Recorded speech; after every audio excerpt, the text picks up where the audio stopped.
Bonjour à tous, aujourd'hui on va voir un petit tuto pour l'utilisation de Discord et son fonctionnement. Donc, une fois que vous arrivez sur le lien qui est en description, tapez dans votre barre de recherche, vous pouvez télécharger Discord. L'application se téléchargera normalement comme une application.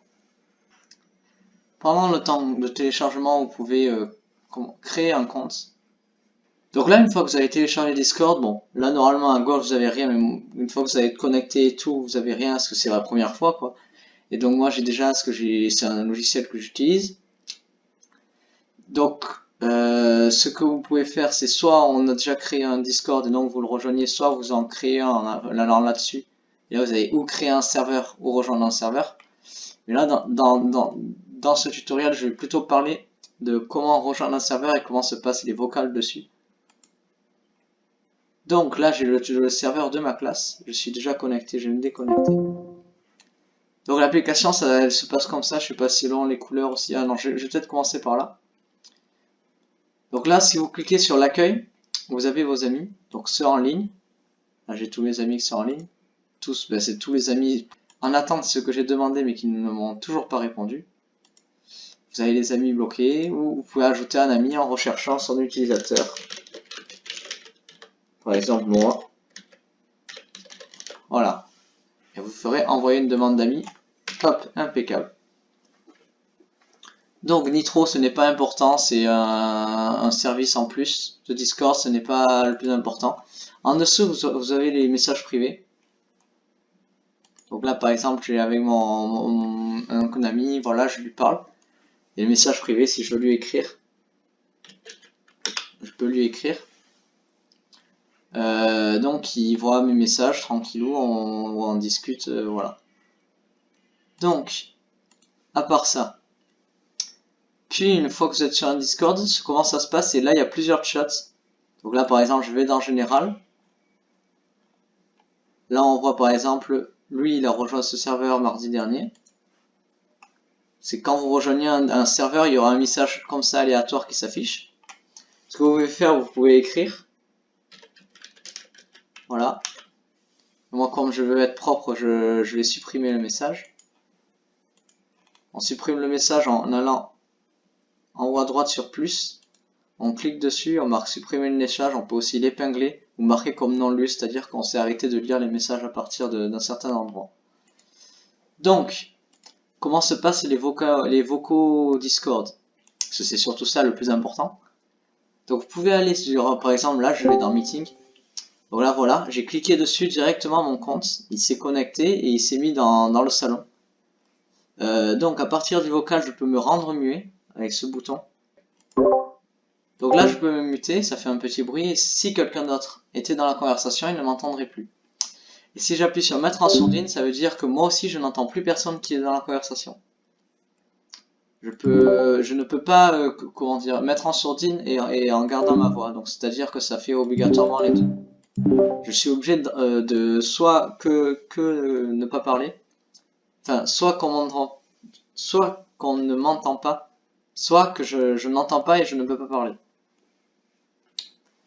Donc pour vous déconnecter, vous appuyez sur ce bouton, paf, vous êtes déconnecté.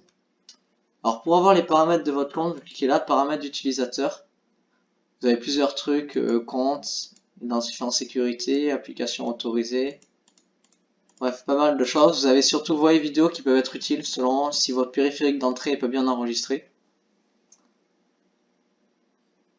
Donc voilà. Puis, une fois sur Meeting, ce qu'on peut aussi faire, c'est des Go Live.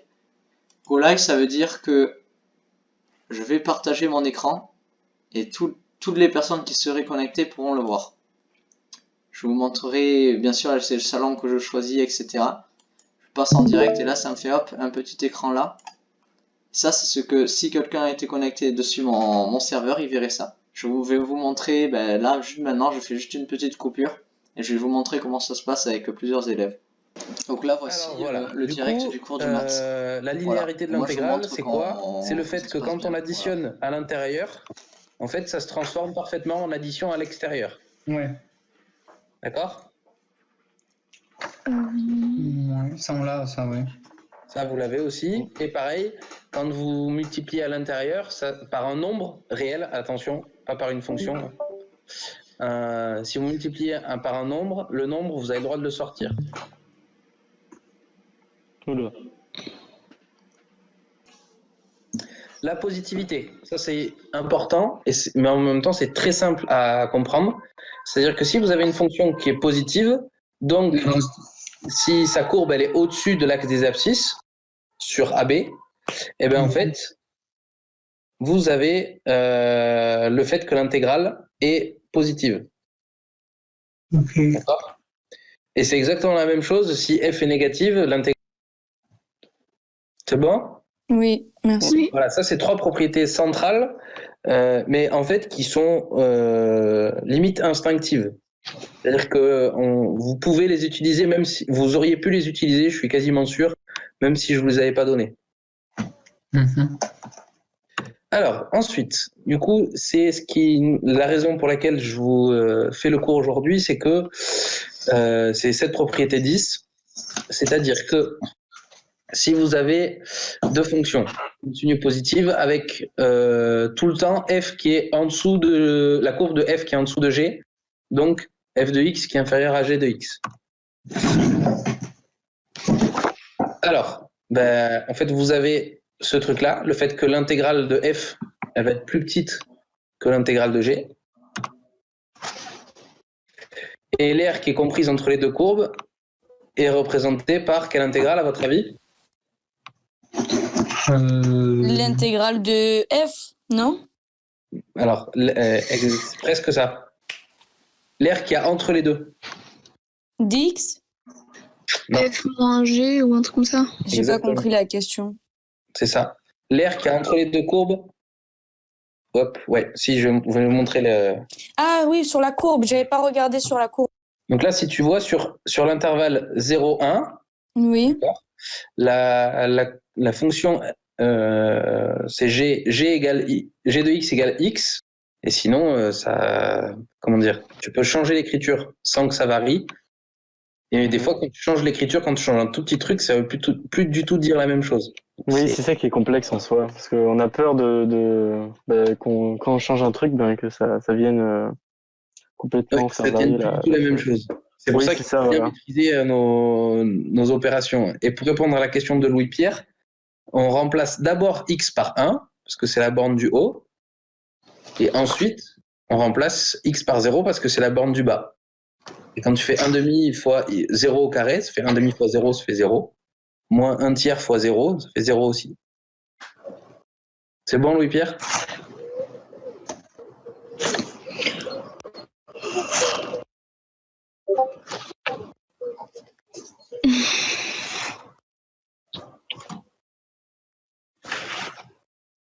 Ça va tout le monde ? Ça va. Ok. Oh, c'est vrai.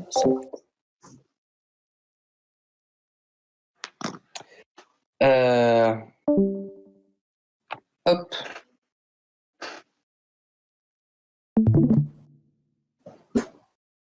Ce qu'on va faire maintenant, donc il nous reste 10 minutes, c'est pas énorme. Donc, on va faire quelques exos.